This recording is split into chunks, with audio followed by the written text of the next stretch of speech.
This is Andre Touchy Feely. You're listening to the Verbal Scrap Podcast. Let's get weird. This is the Shark, Anthony Avila. You're listening to Verbal Scrap.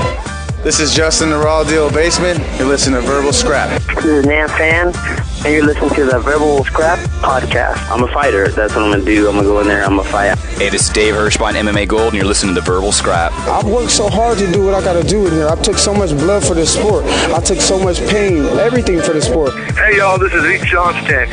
You're listening to SRMMA.com Verbal Scrap.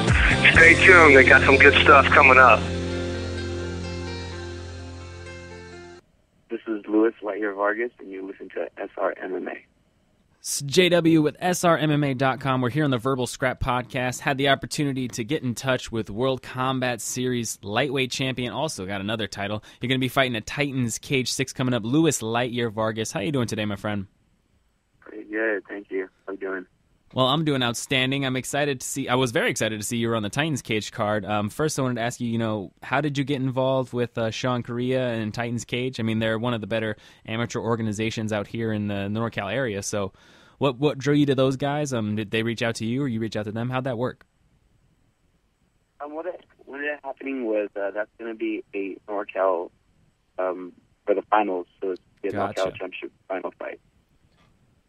And you're currently 5-0. You're going to be taking on another undefeated fighter. I mean, what does it mean to you to go against some of these top guys that are in the state? I mean, when you start out as an amateur, you're more likely going to take any fight you can get. But now you're facing, some of the cream of the crop that the amateur ranks has to offer around here. What does that mean to you?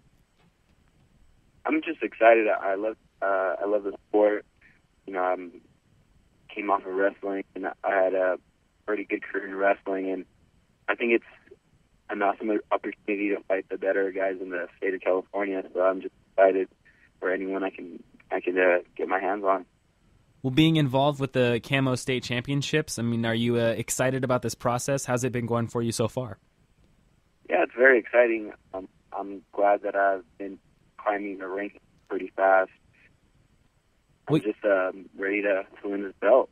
Well, you've definitely been beating some of the top guys in the area. J.J. Okonovich, Richard Parra. What did those fights? Now you've had a lot more time to reflect and train. What have you taken from those fights? Obviously you take a lot, but what are some of the biggest aspects you took from two of the top guys that you've been able to defeat recently? The things I've got down most important is to always have those that you can count on, like your teammates, your family members, everyone that you love close around you. If they support you, it's that much easier. And just having a goal. I always want to be on top. I want to be, state champion. I want to be, champion of all sorts. So it fuels me, and it makes me train harder. Are you still with Tribal MMA? Yes, sir, I am. Well, you're going to be. I've stayed with them for a long time. It's a great gym. It's a very homey-like feel. All the teammates are great. The coaches, have a good experience, and they've been coaching me for a while. I've been there for a while. I just haven't been fighting, but they told me I should try it, and there we go. That's the start of greatness. Well, October 12th, you're going to be fighting Samuel Alvarez, guy from Cesar Gracie camp. What is it? What do you feel like he's going to be bringing most your way? I mean, a lot of guys come from Gracie camps, but they're very well rounded. He's obviously undefeated. Have you seen any of him? I mean, and if you haven't, what are you hoping to accomplish? And if you have seen him, what do you think he's going to bring your way? I just found out that he's going to be my opponent. I haven't really looked too much into him, but I mean, I'm sure he's been training hard. I'm ranked first for a reason, so I'm pretty sure he's gonna try to push himself to try to beat me. So I just expect a good fight from him. I mean, of course, I'm hoping to be on top because being the number one ranked fighter, I have to bring my I have to represent myself very well. Well, this fight is going to be at lightweight. Obviously, you currently hold titles in multiple weight classes. Is lightweight where you feel most comfortable? Yeah, for the time being, I feel very comfortable. I walk around about 158, so I don't have to cut that much. But yeah, I mean, I could go either or. Well, moving forward, I mean, obviously, growing up, every man tends to grow, bigger into their body. Do you feel like being so close to the 155 limit might be a detriment to you in the future, or do you feel like it's an advantage for you as far as speed and cardio? I think it's an advantage. I don't have that much muscle. You see me and you just look at some tall, lanky guy, but I know how to use my body, so that tends to help me. Well, being 5-0, do you feel any heat? Do you feel the proverbial target on your back maybe in the lightweight division, especially around where you're at? A lot of people might be looking up to you or looking to take your stature. I mean, do you feel any of that pressure at all? Well, I'm actually 4-0, and I was supposed to fight, but I didn't. But I actually, I feel that it's a great example. Like, there's a lot of guys who do want to be undefeated state champion and undefeated in like their amateur career. But yeah, I definitely do. I feel that there's a lot of people gunning for me, and they want to take what I got. Well, coming into this Titans Cage event, a lot of the top amateurs on the card, have been able to pull out spectacular finishes in their other events. So it's going to, take a lot more to draw the attention of fans and stuff like that. Do you feel like coming into these events where there's a lot more amateur talent on the cards, do you feel like you have to do anything different to maybe make your name more recognizable to the fans in attendance, or do you just feel like your natural game plan is going to kind of give you that edge and give you those things that the fans might take home and remember your name anyway? Honestly, I don't think about what I'm gonna do to try to stand out. I just go in there and do what I got to do, and hopefully that makes me stand out.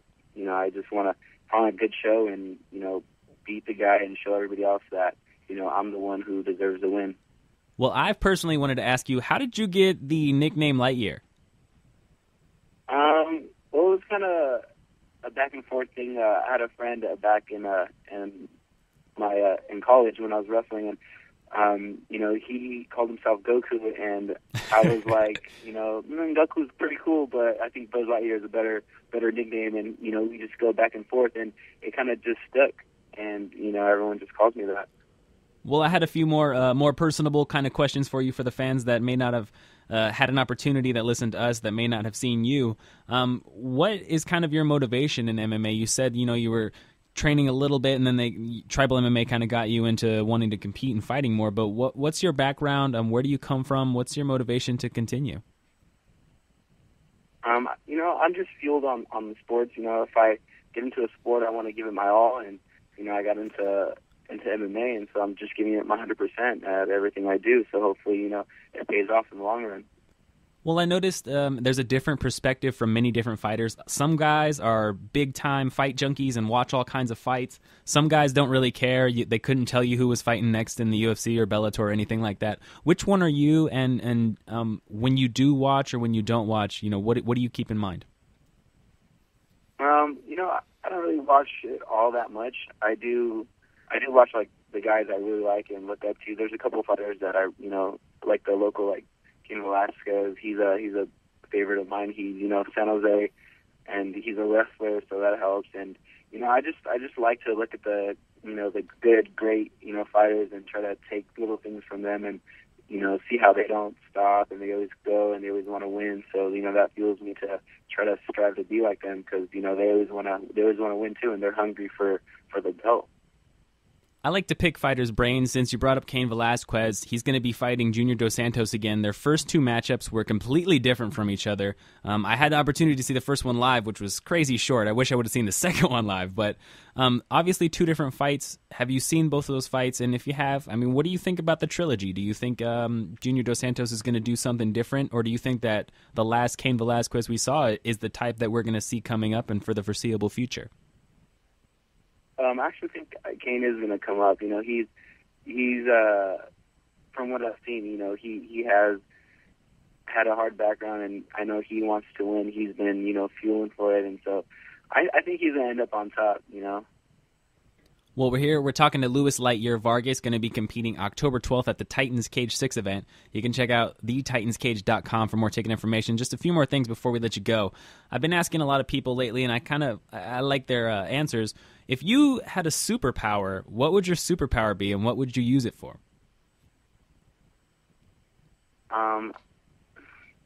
I ask myself that a lot, me and my friends, but I think I would want to be able to fly, because, then I could get anywhere I want, and, it'd be an extraordinary thing.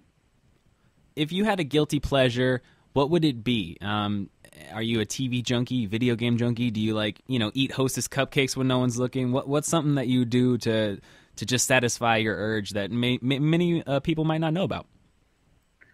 One thing is when I'm weight cutting, when no one's speaking, I tend to go into the freezer and, get a scoop of ice cream or, something like that I know I shouldn't be doing. Well, I wanted to ask you a few more things about your career before we let you go. The CAMO State Championships is a good springboard for a lot of amateurs looking to get into the pros. Have you eyeballed professional at all? Are you still just solely focused on amateur and accomplishing here? And if you are able to, get to the state championship finale and get a victory there, what are you hoping that does for you? I definitely have been. I've been thinking about turning pro. One of my goals is to go undefeated, and then that will move the process of me turning pro. So if, I keep on giving it my 100%, and, if when I win the state belt, then that'll be a big foot through the door so I can, turn pro. And if you did go pro, the guys at 155, they tend to cut a ton of weight. If you look at, the bigger name guys in the UFC and stuff like that, they're cutting anywhere from 15 to 20 pounds. Do you feel like if you move forward as a professional, you would have to go to a different weight, or do you feel like at 155 you can really sustain the undefeated streak kind of you've been on this recent career? I think just, on that fact alone that, the pros, they do cut so much, I probably would think about turning, into a featherweight. I might, drop a couple extra pounds just so I could fight the lighter guys. I mean, the weight cut, it's not super hard, but it is, a little bit tough for me. But, whatever feels right, I guess, at the moment. Well, I wanted to give you an opportunity to give thanks, shout-outs, give some credit to anyone in particular you'd like to before we let you go, sir. All right, thanks. I'd like to thank you for having me on the show. Oh, no problem. I'd like to thank all my teammates, my coaches, my family, my girlfriend, everyone that's been supporting me, my fans, and everyone around me, and all my sponsors, Listco, CNM Transmissions, and yeah. Well, October 12th, Titans Cage 6. You can find ticket information at thetitanscage.com. Louis Lightyear Vargas going to be taking on Samuel Alvarez at 155 in the CAMO State Championships tournament. I really want to thank you for giving us your time, and I really look forward to seeing you in October, my friend. Thank you. Appreciate it. Today's segments are brought to you by Lana's Egg Whites. You can find more information at lanaseggwhites.com. A note from Lana herself. Unlike other companies, Lana Egg Whites has a very personable relationship with its customers. Any existing customer will testify to this. The company is owned and operated by Lana Botticello. She takes great pride in having satisfied customers and providing her customers with a healthy product. As a personal trainer, she knows the human body and the benefits of clean protein. It doesn't matter if you're a competitive bodybuilder or a stay-at-home mom, her egg whites will provide a healthy addition to your diet and cooking. Find more information at lanaseggwhites.com or call 1-925-735-0344 for more assistance. Lana's Egg Whites.